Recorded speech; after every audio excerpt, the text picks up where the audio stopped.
And let's get down to business, taking a look at real estate with Laura Bramnick from TalkRealEstateAZ.com. Hi, Laura. Hi, Sinclair. Good to see you again. Happy holidays. Happy holidays to you.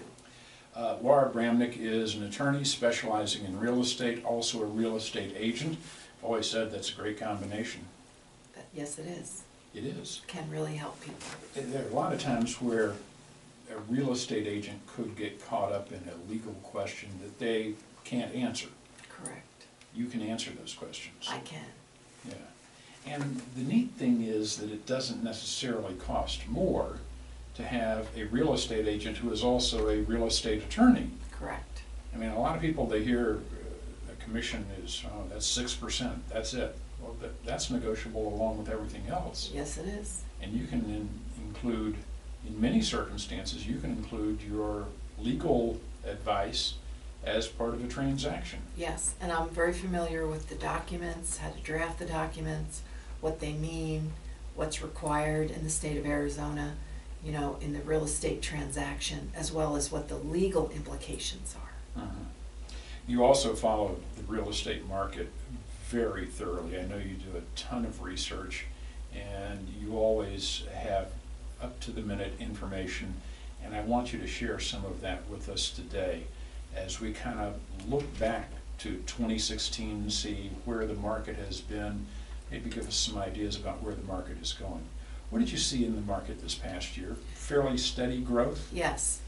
In almost all sectors, we had steady growth.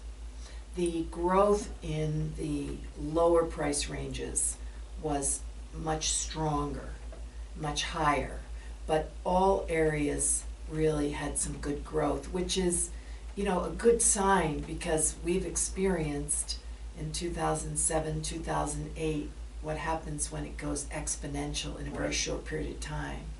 You know, even though people were very excited at that time, most of us suffered huge losses, you know, after the bust. You know, Phoenix has a long history of rapid expansion, kind of boom and bust cycles in real estate. Yeah. 2006, 2007 wasn't the first time Phoenix has experienced a boom and a bust. You know, it's very attractive for certain buyers and certain business markets. And what happens is they all tend to come at the same time. And I think that's what causes, you know, the issues. Also, if you have bad weather for a few years in the Midwest and the East, or like the Canadians, if the exchange rate benefits the Canadians. So you have surges for different reasons. And I know that the Phoenix metro area, the economic councils really encourage companies to move their headquarters here and encourage startups to come here. We have good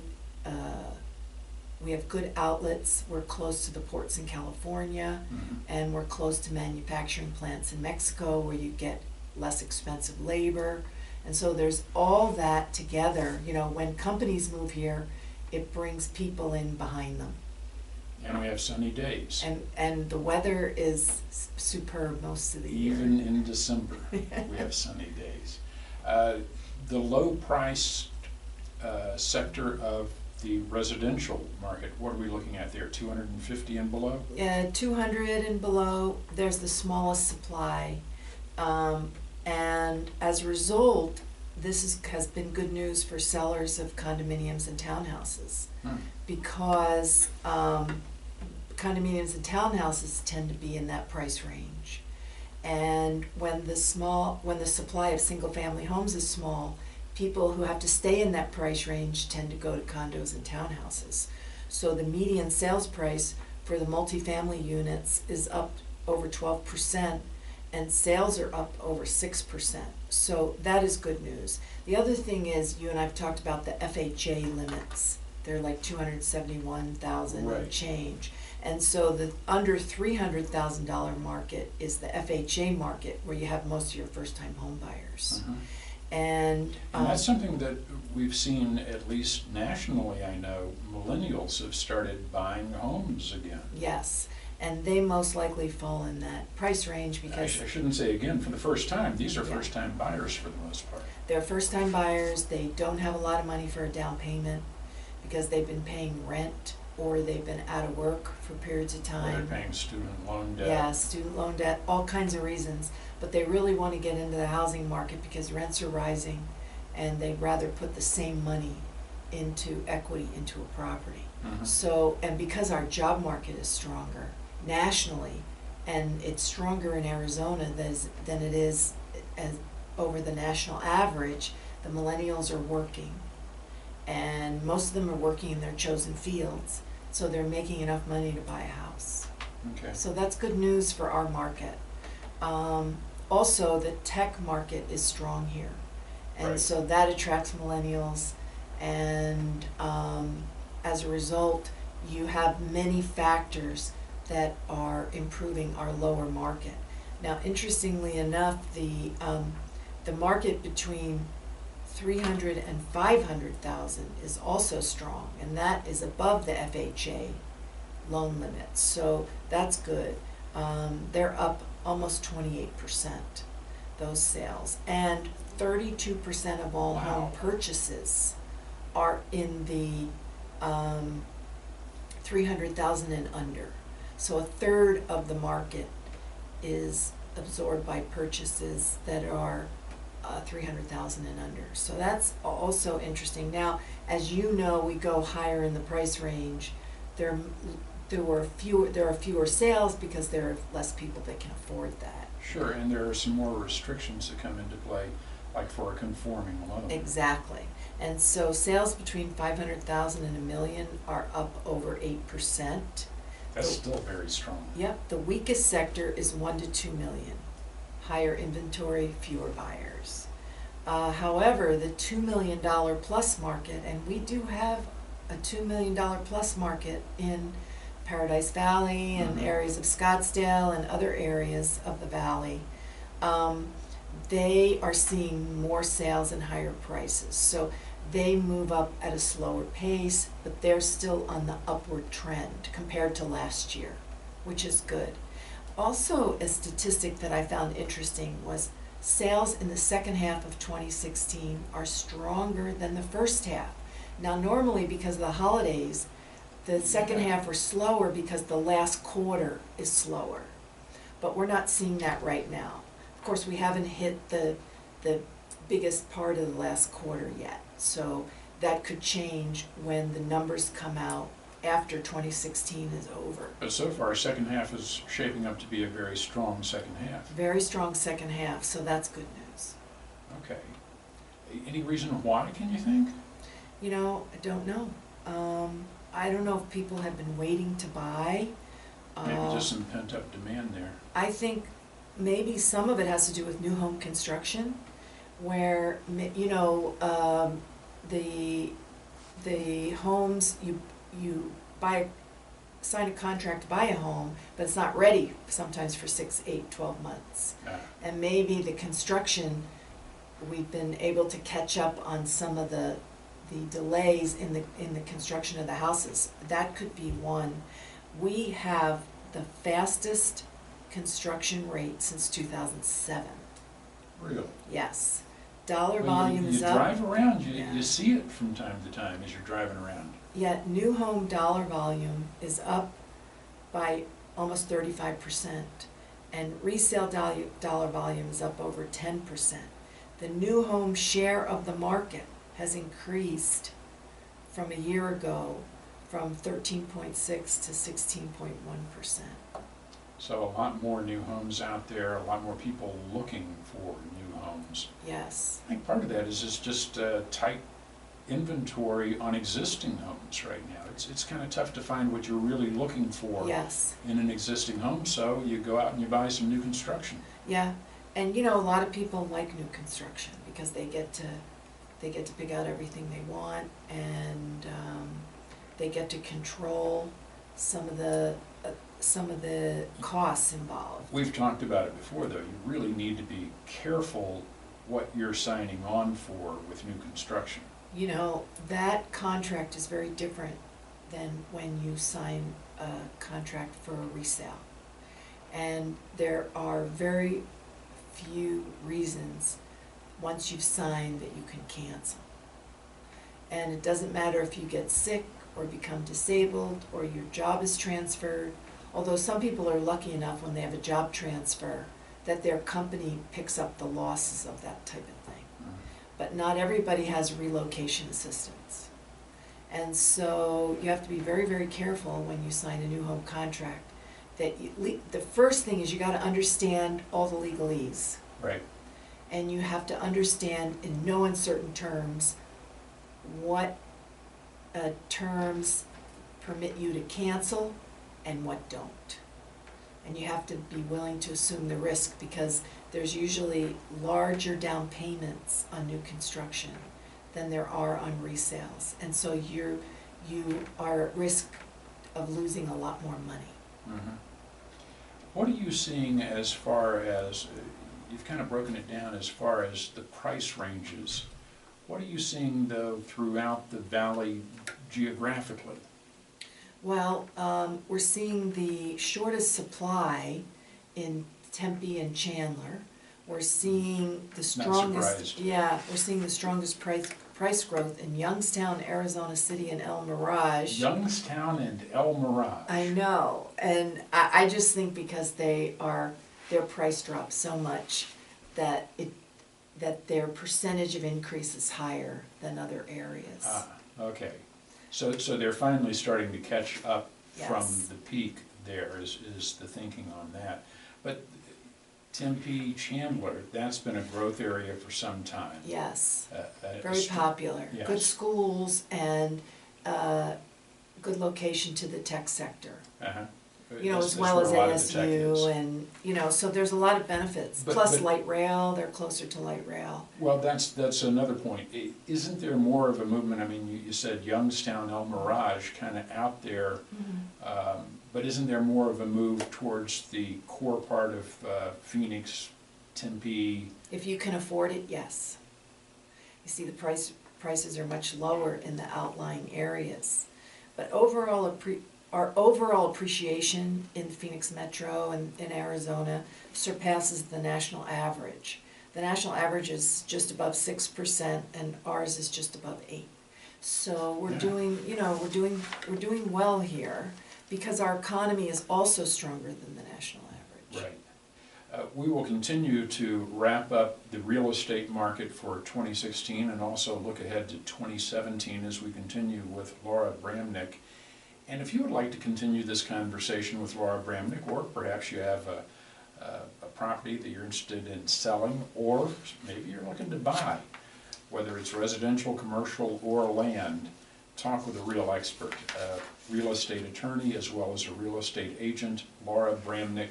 TalkRealEstateAZ.com is the website. TalkRealEstateAZ.com, and the phone number 480-624-2705. We'll have more with Laura in just a moment. Good. Okay.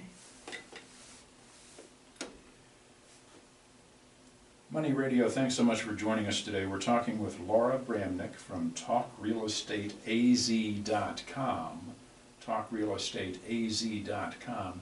And Laura is our real estate expert. She's a real estate attorney, she's a real estate agent, and boy, you can just learn so much from Laura Bramnick when it comes to real estate. Oh, thanks, Sinclair. It's true. I've learned so much over the years talking with you on Thursdays. It's just a great education. And of course, we try and cover a lot of different areas, but if folks have questions, if they've got an issue with real estate, call Laura, 480-624-2705, 480-624-2705. And also, if you're looking to buy or sell, you're a real estate agent. Yes. And you work with a lot of people in a lot of different areas, residential, commercial, land. Let's take a look at the commercial market. Have we covered enough of residential already? I think so. All right, let's look at commercial and see what's going on there. Well, industrial and office properties are the fastest growing market. Office continues to strengthen. The vacancy is 14.6%, down from 16.9% a year ago. Rents are trending higher, increase of a little over 5% in the last 12 months. And we've had some big companies move here, and they've taken up a lot of office space. And the ones that have relocated are Carlisle companies. They do commercial roofing and energy and some other things. Plexus, which is a diet supplement, and Kudelski, which is cybersecurity. So they're companies that have moved their offices here and have taken up a huge amount of office space. And so the economic development groups in Phoenix Metro are always looking to attract companies like this. And so as far as industrial, the vacancy rate is down to 8.6%. Wow. And that's a drop from 9.3 at the beginning of the year. This is a result of several large companies that have signed leases for large amounts of space. That would be considered a pretty tight market then. Yes, it definitely would. And we have 2 million square feet of industrial space under construction. So that means that they really think that they're going to be able to lease it out or sell it. The businesses that are using the industrial space are technology, manufacturing, bioscience, and business services. So they're the businesses that have been the most active in the industrial market. Now, in retail, the vacancies have increased, not decreased. And however, I think we've kind of seen that this holiday shopping season. I think a lot of it has to do with online shopping. oh, definitely. I think retail is going to continue to suffer in certain ways because of online. Doesn't mean that overall, big box stores won't have increased sales because they have a big online presence now. But in terms of actual retail space, and it's just interesting because as a consumer, I know that if I usually check online first to see if a store only carries something that I want online. It's not unusual if I may want to go buy something because I may want it that day, but then I'll look up their website and I'll find out it's only available online. Still a tight market for office and industrial. Do you think we're going to start seeing more repurposing of retail to? Absolutely, not a question. We talked earlier about multifamily, that rents are increasing, vacancies at 5.7%.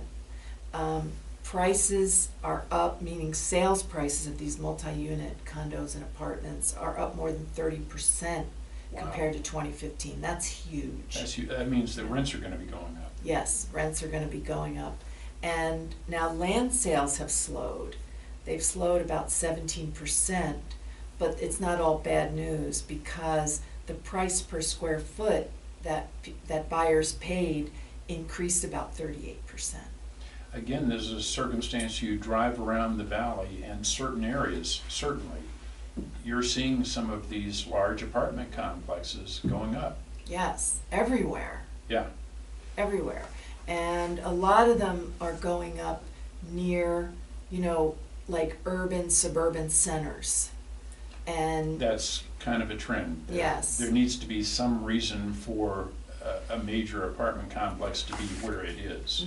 Absolutely. And usually true. that's either close to light rail, close to shopping, right, or close to work. Exactly. Or a combination of all three. And they're just, the statistics show that the people moving to apartments is still increasing. And, it seemed like it was a big trend after the foreclosure and short sale market. We had so many of those that people were forced to rent. Not everybody could rent a single family home. We've talked about the Phoenix marketplace, which sounds like a pretty strong market, not the boom bust that we've seen in the past. Right. What about the rest of Arizona, though? Do you get around? Well, the Arizona economy is ranked pretty high for tech startups, and that's not just in Phoenix. Tucson has a big tech presence as well, and there's a big surge in startups. The private sector has added 61,800 jobs. Right. which is good, because you just don't want to rely on the government sector to provide jobs. And that's higher than the national average. And so overall, you know, our economy is strong. Certainly the larger population areas are growing at a faster rate in terms of the economy and jobs. But we are overall doing very well. Our tourism is, you know, people are employed again, so they're traveling, so we're talking about tourism, especially in northern Arizona, is good. And we still have people moving here to retire because places like California are too expensive. Yeah, and you don't have to shovel sunshine. That's right, you don't have to shovel sunshine, is correct. Laura Bramnick from TalkRealEstateAZ.com, TalkRealEstateAZ.com. Visit the website, there's all the contact info there, 480-624-2705, that's Laura's phone, 480-624-2705, and there is more information as well at TalkRealEstateAZ.com. Even a picture of Laura wearing her headphones. That's correct. Laura, thank you so much for joining us today. Thanks, Sinclair.